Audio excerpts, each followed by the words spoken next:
नरक चतुर्दशी यानी छोटी दिवाली। भूमि देवी और वराह अवतार के पुत्र थे नरकासुर।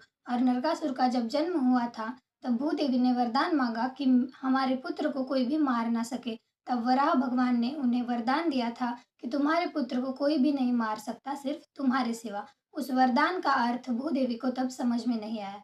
लेकिन कुछ समय बाद ब्रह्मदेव ने नरकासुर को राजा बनाया। और फिर नरकासुर पहले धर्मनिष्ठ राजा रहा था, लेकिन बाद में सत्ता और अहंकार के कारण वो अधर्मी बनता चला गया। उसने इंद्र पर आक्रमण किया, स्त्रियों पर, देवी देवताओं पर और ऋषियों पर अत्याचार करने लगा था। और नरकासुर ने 16,000 राजकुमारियों को कैद करके रखा था, बंदी बना के रखा था। और फिर सभी ऋषि मुनियों और देवी देवताओं ने भगवान श्री कृष्ण से विनती की कि आप नरकासुर को रोक दीजिए या फिर उसका वध कर दीजिए। और तभी भूदेवी भी वहां पर थी।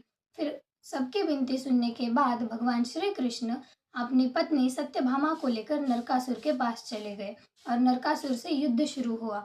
और युद्ध शुरू होने के बाद सत्यभामा ने नरकासुर पर प्रहार किया और नरकासुर का वध हो गया।